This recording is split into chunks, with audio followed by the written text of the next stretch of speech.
Hello friends, welcome है आपका महक education में। तो उम्मीद करती हूँ आप लोग अच्छे होंगे। तो चलिए हम लोग आज के टॉपिक के बारे में बात करते हैं। आज हम लोग बहुत से टॉपिक को पढ़ेंगे और नए नए टॉपिक के बारे में जानेंगे। तो चलिए हम लोग वीडियो स्टार्ट करते हैं। वीडियो स्टार्ट करने से पहले आप सभी मेरे चैनल को सब्सक्राइब कर दीजिए, वीडियो को लाइक कर लीजिए और अधिक से अधिक शेयर कीजिए ताकि मैं ऐसी और भी अच्छी अच्छी वीडियो आप लोगों के लिए बना सकूँ। तो चलिए हम लोग स्टार्ट करते हैं। जो आज का हमारा टॉपिक है वो व्यू टैब है, यानी एक्सेल में आज हम लोग व्यू टैब के बारे में सब चीज़ जानेंगे, पूरा ए से लेके जेड तक।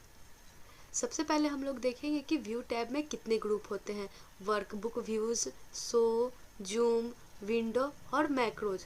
इसमें से कुछ टॉपिक के बारे में हम लोग एमएस वर्ड में पढ़ चुके हैं और कुछ टॉपिक के बारे में हम लोग नहीं पढ़े हैं। तो जिस टॉपिक के बारे में हम लोग को नहीं पता है, हम लोग उस टॉपिक को इस वीडियो में पढ़ेंगे। और जो मैंने आप लोगों को एमएस वर्ड के वीडियो में बना दिया है उसका लिंक मैं डिस्क्रिप्शन में डाल दूंगी, आप लोग वहां से जाके वीडियो वॉच कर सकते हैं। तो चलिए देखते हैं। जो हमारा पहला ग्रुप है वो वर्कबुक व्यूज़ का है, यानी हम अपने वर्कबुक को कितने तरीके से व्यू कर सकते हैं। तो पहला जो हमारा है वो नॉर्मल है। इसके बाद जो ऑप्शन है हमारा पेज ब्रेक प्रीव्यू, इस पे हम लोग क्लिक करेंगे। जैसे ही हम लोग पेज ब्रेक प्रीव्यू पे क्लिक करेंगे आप लोग देख सकते हैं यहाँ पे एक पेज 1 आएगा और पेज 2 आएगा, यानी ये जो डेटा है वो पूरा पेज 1 का है और ये पेज 2 है। अगर हम इसको प्रिंट भी करेंगे तो ये पूरा जो प्रिंट होगा वो 2 पेज में होगा। पेज 1 में हमारा 19 तक पूरा प्रिंट होगा और पेज 2 में बाकी का डेटा प्रिंट होगा। लेकिन अगर हम चाहते हैं जितना भी डेटा जो है पेज 2 पे है वो सब पेज 1 पे आ जाए, यानी हमारा सब प्रिंट एक पेज पे आ जाए, यानी डबल पेज का हमको प्रिंट नहीं निकालना पड़े, तो उसके लिए हम लोग पेज ब्रेक प्रीव्यू का यूज कर सकते हैं। आप लोग देख रहे होंगे यहाँ पे जो आउटसाइड है यहाँ पे भी ब्लू लाइन होगा और बीच में भी एक डॉटेड ब्लू लाइन है। इसका यूज़ हम लोग कैसे करेंगे, अगर मान लीजिए डेटा हमको पूरा 1 पेज पे लेना है तो हम इसको स्क्रॉल करके यहाँ पे लास्ट में ले जाएंगे। जैसे ही हम लास्ट में जाएंगे अब यहाँ पे पेज 1 दिख रहा है, यानी जो हमारा डेटा है वो पूरा पेज 1 पे आ गया है। अब अगर हम इसको प्रिंट करेंगे तो हमारा एक पेज पे ही पूरा डेटा प्रिंट करके आएगा। चलिए हम लोग इसको चेक भी कर सकते हैं। कंट्रोल पी हम लोग प्रेस करेंगे और यहाँ पे आप लोग देखिएगा प्रिंट प्रीव्यू शो कर रहा है। आप लोग देख सकते हैं जो हमारा पूरा डेटा है वो एक पेज में है, लेकिन जब ये 2 पेज में डिवाइड रहेगा और तब हम प्रिंट प्रीव्यू पे क्लिक करके देखेंगे तो आप लोग देख सकते हैं यहाँ पे 1 ऑफ 2, यानी हम लोग फर्स्ट पेज पे हैं। फर्स्ट पेज पे आधा डेटा है और फिर नेक्स्ट जब हम लोग करेंगे तो सेकंड पेज पे आधा डेटा है। अगर हम फर्स्ट पेज पे पूरे डेटा को करना चाहें तो हम लोग पेज ब्रेक प्रीव्यू का यूज कर सकते हैं। और एक बात और है यहाँ पे कि ये तो डॉटेड लाइन का यूज़ है, लेकिन जो कॉर्नर पे ब्लू लाइन्स है उसका क्या यूज़ है। जैसे मान लीजिए जो मेरा डेटा है वो और ज़्यादा दूर में है, अगर हमको उसको पूरा कवर करना है तो हम इस पर क्लिक करके इसको ड्रैग कर देंगे तो ये पूरा कवर हो जाएगा। इसके बाद ये जो नीचे वाला लाइन है, अभी हम लोग 13 रो पे हैं, लेकिन अगर हमारा डेटा ज़्यादा बड़ा हो, ये तो डेटा छोटा है तो 13 रो में हो गया है, लेकिन अगर ज़्यादा डेटा बड़ा रहेगा और उसको पूरे एक पेज पे लाना है तो हम लोग नीचे साइड ड्रैग कर देंगे। देखिए यहाँ पे मैंने ड्रैग कर लिया है। अब कंट्रोल पी करके हम लोग एक बार इसको भी चेक कर लेते हैं। आप लोग देख सकते हैं जब मैंने उसके साइज को थोड़ा सा और इंक्रीज किया है तो यहाँ पे 4 पेज आ गया है। अब एक पेज ये रहा, दूसरा पेज हमारा नीचे का रहा। आप लोग देख सकते हैं नीचे भी मैंने बहुत ज़्यादा स्पेस लिया था। फिर मैं अगर तीसरे पेज पे आऊँ तो आप लोग देख सकते हैं बाकी का डेटा यहाँ पे है। फिर अगर मैं 4th पेज पे करूँ तो यहाँ पे आप लोग देख सकते हैं साइड में मैंने जो जगह लिया था कॉलम के पास वो जगह का यहाँ पे शो कर रहा है। तो हम लोग पेज ब्रेक प्रीव्यू का यूज़ करके पेज को अपने डिवाइड भी कर सकते हैं और पूरे डेटा को एक पेज पे भी रख सकते हैं। अभी यहाँ पे देख लीजिए पेज 1 है, यहाँ पे पेज 2 है, यहाँ पे पेज 3 है और फिर यहाँ पे पेज 4 है, यानी हमारा जो पूरा डेटा है वो 4 पेज में डिवाइड हो गया है। अगर हम इसको एक पेज में भी करना चाहें तो हम लोग यहाँ से फिर से इसको ड्रैग कर देंगे और ये हमारा एक पेज में पूरा आ जाएगा। आप लोग देखिए यहाँ पे अब आप लोग देख सकते हैं जो पूरा डेटा है वो हमारा 1 पेज का हो गया है। तो उम्मीद करती हूँ आप लोगों को पेज ब्रेक प्रीव्यू के बारे में अच्छे से समझ में आ गया होगा। तो चलिए इसको फिर से मैं नॉर्मल कर देती हूँ। इसके बाद जो हमारा ऑप्शन है वो पेज लेआउट का है। हम लोग पेज लेआउट पे क्लिक करेंगे। जैसे ही हम लोग लेआउट पे क्लिक करेंगे आप लोग देख सकते हैं जो अभी हमारा डेटा रहता है वो पेज में चेंज हो जाता है, यानी कॉलम ए से लेके कॉलम ए आई तक एक पेज में और रो हमारा 49 रहता है।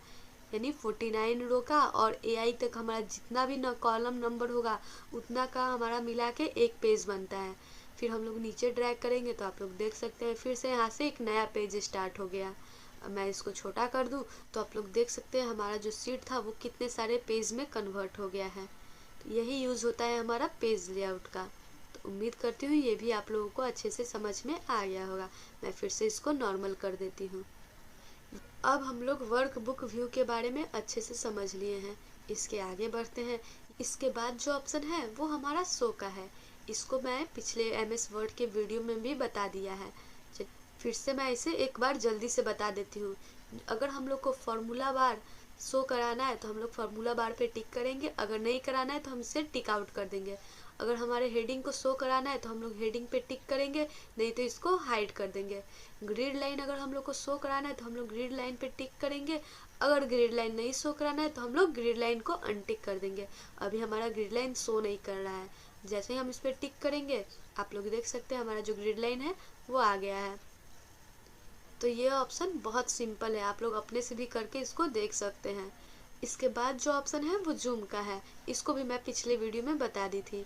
जैसे ही मैं जूम पे क्लिक करूंगी आप लोग देख सकते हैं यहाँ पे एक जूम का डायलॉग बॉक्स ओपन होके आ गया है।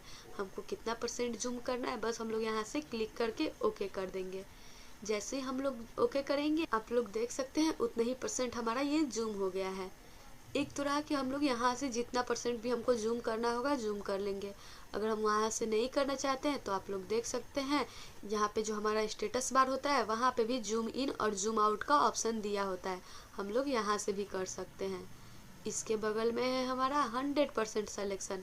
जैसे मान लीजिए हम कुछ ज़्यादा ही जूम इन कर दे रहे हैं और जूम आउट कर दे रहे हैं, लेकिन हम चाहते हैं कि बाय डिफ़ॉल्ट जैसा हमारा एक्सेल में जूम रहता है वैसा आ जाए। तो वैसा लाने के लिए पहले हम लोग चेक नहीं किए थे कि बाय डिफ़ॉल्ट साइज़ कितना होता है, तो हम लोग केवल 100% पे क्लिक कर देंगे। बाय डिफ़ॉल्ट जो साइज़ होता है वो हमारा यहाँ पे आ जाएगा। इसके बगल में हमारा होता है जूम टू सिलेक्शन। हमको जो भी चीज़ ज़्यादा जूम करके देखना है तो हम लोग उस पर क्लिक करेंगे, जूम टू सिलेक्शन कर देंगे। जो भी चीज़ सेलेक्ट रहेगा वो जूम हो जाएगा। यहाँ पे आप लोग देख सकते हैं जैसे ही मैं जूम टू सिलेक्शन पे क्लिक की यहाँ पे शिफ्ट कितना जूम होके आ गया है। अगर फिर से हमको इसको नॉर्मल करना है तो हम लोग 100% पे केवल क्लिक कर देंगे। तो ये भी ऑप्शन आप लोग को समझ में आ गया होगा। ऐसे तो मैं ये सारे ऑप्शन आप लोगों को MS वर्ड के वीडियो में बता चुकी हूँ, तो मैं थोड़ा सा इस वीडियो को फास्ट करती हूँ और आप लोग को नए टॉपिक्स के बारे में बताती हूँ। न्यू विंडो मैं आप लोगों को बता दी थी कि अगर एक्सेल का सेम चीज़ दूसरे विंडो पे चाहिए तो हम लोग न्यू विंडो का यूज़ करते हैं। अगर मेरे पास 2 डेटा है, अगर हमको उसको अरेंज करना है तो हम लोग अरेंज ऑल करके यूज़ कर सकते हैं। फ्रीज पेन, इस तीनों में जो पहला ऑप्शन है वो हमारा फ्रीज पेन का है। तो हम लोग सबसे पहले फ्रीज पेन को पढ़ेंगे। फ्रीज पेन को बताने के लिए मैं आपको एक दूसरे सीट में लेके चलती हूँ। आप लोग देख सकते हैं इस सीट पे मैंने एक डेटा ऑलरेडी पहले से बना के रखा है। तो चलिए हम लोग फ्रीज पेन को समझते हैं। फ्रीज पेन के टीनी एरो पे क्लिक करेंगे। यहाँ पे आप लोग देखिएगा 3 ऑप्शन है, freeze pane, freeze top row और फ्रीज फर्स्ट कॉलम। एक एक करके अब इन तीनों के बारे में पढ़ेंगे। सबसे पहले जो हम लोग पढ़ेंगे वो फ्रीज टॉप रो है। और फ्रीज टॉप रो का यूज़ क्या होता है, जैसे मान लीजिए यहाँ पे हम लोग कंपनी, हॉलीडे, डे, डिस्क्रिप्शन लिखे हैं। अगर इस डेटा को हम लोग थोड़ा सा बढ़ाते हैं या उसमें कुछ चेंजिंग करते हैं तो आप लोग देख सकते हैं जैसे ही हम स्क्रॉल करेंगे यहाँ से हेडिंग हाइड हो जाएगा। ये तो छोटा डेटा है तो हमको मालूम है कि ये हेडिंग है, लेकिन अगर हमारा डेटा बड़ा रहता तो उसका हेडिंग हमको नहीं याद रहता। हो सकता है कि हमको जो इसमें फिल करना है वो हम इस कॉलम में फिल कर देंगे, या जो सी में फिल करना है वो हम डी में फिल कर देंगे। ये दिक्कत हमारे साथ आ जाएंगी। लेकिन अगर हम फ्रीज पेन का यूज़ जानते हैं तो हम अपने डेटा को आसानी से बना सकते हैं। तो चलिए हम लोग फ्रीज पेन पे क्लिक करेंगे और यहाँ पे फ्रीज टॉप रो पे क्लिक कर देंगे। जैसे ही हम यहाँ पे क्लिक किए अब स्क्रॉल करेंगे तो आप लोग देख सकते हैं ये हमारा जो हेडिंग है वो हाइड नहीं हो रहा है, वो हर समय शो ही रह रहा है। यहाँ पे फर्स्ट रो से डायरेक्ट हम 44 रोज पे आ रहे हैं, लेकिन फिर भी इसका हेडिंग हाइड नहीं हो रहा है। इस तरह हम आसानी से किसी भी डेटा को तैयार कर सकते हैं बिना कोई कन्फ्यूजन के। अगर आप लोगों को एक्सेल अच्छे से पढ़ना है तो आप लोग वीडियो को स्किप नहीं कीजिएगा। एक्सेल के कुछ वीडियो मैंने पोस्ट किए हैं, आप लोग लाइन से अच्छे से देखिएगा। अगर आप लोगों को MS वर्ड का, नोटपैड का, वर्डपैड का वीडियो चाहिए तो वो भी मैंने अपलोड कर दिया है। धीरे धीरे मैं और भी अच्छी अच्छी वीडियो आप लोगों को अपलोड करते रहूँगी और आप लोग इसको अच्छे से देखते रहिएगा और लाइक शेयर कमेंट करते रहिएगा। तो चलिए अब हम लोग फिर आगे बढ़ते हैं। ये तो हो गया कि अगर हम फ्रीज़ कर दिए तो अपना काम आसानी से कर सकते हैं, लेकिन अगर इस चीज़ को हमको अनफ्रीज़ करना है तो क्या करेंगे। तो फिर से हम लोग फ्रीज़ पेन पे क्लिक करेंगे और यहाँ पे आप लोग देख सकते हैं अनफ्रीज़ पेन्स है, इस पे हम लोग क्लिक कर देंगे। जैसे ही हम लोग अनफ्रीज़ पेन पे क्लिक करेंगे आप लोग देखिएगा फिर से हमारा नॉर्मल टेक्स्ट हो गया है। इसके बाद फिर से हम लोग टिनी एरो पे क्लिक करेंगे, यहाँ पे दिया है हमारा फ्रीज फर्स्ट कॉलम। अब इसको हम लोग सीखेंगे। अब जरूरी नहीं है कि हर जो हेडिंग होता है वो हमारा रो में दिया रहता है, कभी कभी हेडिंग हमारा कॉलम में भी दिया रहता है। तो अगर हमको कॉलम को फ्रीज करना है तो हम लोग कॉलम कैसे फ्रीज करेंगे। तो यहाँ पे आप लोग देखिए फर्स्ट कॉलम में हमारा कुछ भी नहीं है, तो इसलिए हम इसको डिलीट कर देते हैं। यहाँ पे आप लोग देखिए मैं इस डिलीट कर दे रही हूँ इसे। अब देखिएगा जो हमारा फर्स्ट कॉलम है उसमें कंपनी हॉलीडे का पूरा डेटा बना है। मान लेते हैं कि ये हमारा कोई हेडिंग है, इसके हिसाब से हमको पूरा डेटा तैयार करना है। तो इसके लिए हम लोग व्यू टैब पे जाएंगे और यहाँ पे फ्रीज पेन के टिनी एरो पे क्लिक करके फ्रीज फर्स्ट कॉलम पे क्लिक कर देंगे। जैसे ही हम इस पे क्लिक कर देंगे आप लोग देख सकते हैं हमारा जो भी यहाँ पे कॉलम था वो हाइड हो गया है, लेकिन हमारा फर्स्ट कॉलम हाइड नहीं हुआ है क्योंकि इसको हम लोग फ्रीज कर दिया। अब इसके हिसाब से हमको अपना जितना भी डेटा तैयार करना होगा हम लोग आसानी से तैयार कर लेंगे। ये बहुत ही सिंपल है, जैसे हम लोग टॉप रो को फ्रीज कर रहे थे वैसे ही हम लोग कॉलम को भी फ्रीज कर लेंगे। अगर फिर से हमको इसको रिमूव करना है तो हम लोग फिर से इस पर क्लिक करके अनफ्रीज पेन पे क्लिक कर देंगे, ये हमारा रिमूव हो जाएगा। आप लोग चेक कर लीजिए। इसके बाद इसी में हम लोग जब फ्रीज पेन पे क्लिक करेंगे तो आप लोग देखिएगा अगर हम freeze top row freeze first column दोनों में से कोई अप्लाई नहीं किए हैं तो यहाँ पे केवल फ्रीज पेन लिखा है। अगर हम कोई अप्लाई करते हैं इस दोनों ऑप्शन में से तो यहाँ पे अनफ्रीज करने को लिखता है। तो अगर अनफ्रीज करना होगा तो हम लोग यहाँ से अनफ्रीज कर लेंगे। लेकिन ये फ्रीज पेन का क्या यूज़ होता है, इसका तो है टॉप रो, इसका फर्स्ट कॉलम। अब हम लोग फ्रीज पेन के बारे में समझेंगे कि इसका यूज़ क्या होता है। जैसे मान लीजिए अभी तक हम लोग ने देखा था कि जो फर्स्ट रो है उसको हम लोग फ्रीज कर दे रहे थे, या जो फर्स्ट कॉलम है उसको हम लोग फ्रीज कर रहे थे। लेकिन मान लीजिए यहाँ पे नेशनल हॉलीडे इसको भी फ्रीज करना है और साथ में इस हेडिंग को भी फ्रीज करना है, तो हम लोग क्या यूज़ करेंगे। या मान लीजिए हमको ए कॉलम को भी फ्रीज करना है, बी कॉलम को भी फ्रीज करना है, तो कैसे करेंगे। तो हम लोग फ्रीज पेन का यूज़ करते हैं। बस इसमें हमको एक बात का ध्यान रखना होगा कि जहाँ से जहाँ तक हम लोग को फ्रीज करना है पहले वहाँ हमको सेलेक्ट करना पड़ेगा। तो हम लोग जहाँ भी सेलेक्ट करेंगे उससे पहले का रो और उससे पहले का कॉलम हमारा फ्रीज हो जाता है। अगर इसको सेलेक्ट करके तब हम फ्रीज पेन का यूज़ करेंगे तो हमारा कॉलम बी तक फ्रीज होगा और यहाँ थर्ड रो फ्रीज होगा। जैसे हम लोग फ्रीज पे क्लिक करेंगे अब आप लोग देखिएगा हमारा जो थर्ड रो था वो फ्रीज हो गया है।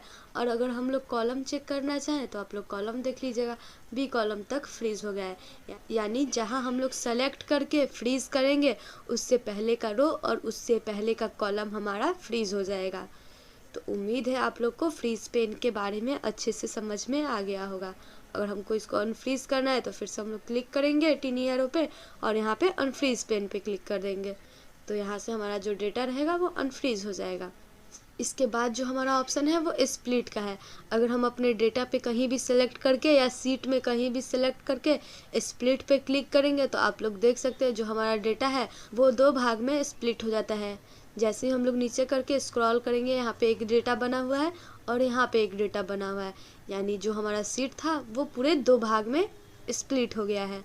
अगर इसको फिर से हमको नॉर्मल करना है तो हम लोग एक बार स्प्लिट पे फिर क्लिक कर देंगे। इसके बाद जो हमारा ऑप्शन है वो हाइड का है। जैसे मान लीजिए आप किसी स्कूल में हैं और वहाँ पे आप बच्चों का पूरा रिजल्ट तैयार कर रहे हैं। अगर अचानक कोई बच्चा आ जाता है तो उस टाइम हम लोग क्या करेंगे, कट कर देंगे, मिनिमाइज़ कर देंगे। लेकिन अगर हम चाहते हैं कि हम एक्सेल में ही रहें, फिर हमारा डेटा किसी को दिखे नहीं, हाइड हो जाए, तो इस टाइम हम लोग व्यू पे क्लिक करेंगे और जैसे ही हम लोग हाइड पे क्लिक करेंगे यहाँ पे आप देख सकते हैं हमारा जो भी डेटा था वो हाइड हो गया है। अगर फिर से हमको इसको अनहाइड करना है तो हम लोग केवल यहाँ पे अनहाइड पे क्लिक कर देंगे। जिस भी नाम से हम इस शीट को सेव किए हैं उसका नाम यहाँ पे शो करेगा, हमको उसको सेलेक्ट करके ओके कर देना है। जैसा ही हम ओके करेंगे वो डेटा फिर से हमारा शो करने लगेगा। तो उम्मीद है आप लोग विंडो के बारे में अच्छे से समझ गए होंगे। इसके बाद जो हमारा ऑप्शन है वो मैक्रोस का है। मैक्रोस का भी यूज़ मैंने बता दिया था कि किस तरह हम अपने डेटा को रिकॉर्डिंग करके फिर से हम लोग देख सकते हैं। अगर आप लोगों को इस चीज़ को अच्छे से रिवीजन करना है तो आप MS वर्ड का वीडियो देख सकते हैं। उसमें मैंने new window, arrange all, switch window, macros, view side by side, reset window position, ये सारे ऑप्शन मैंने उसमें अच्छे से समझा दिया है। आप चाहे तो वहाँ जाके वीडियो को पूरा अच्छे से देख सकते हैं। आज मैंने आप लोगों को व्यू टैब के बारे में पूरे अच्छे से बता दिया है। तो उम्मीद करती हूँ आप लोग को वीडियो अच्छा लगा होगा। और व्यू टैब के ही साथ मैं इस वीडियो को समाप्त करती हूँ। अगर वीडियो अच्छा लगा तो हमारे चैनल को सब्सक्राइब कीजिएगा, वीडियो को लाइक कीजिएगा और अधिक से अधिक शेयर कीजिएगा ताकि मैं इसी तरह अच्छी अच्छी वीडियो आप लोगों के लिए बना सकूँ।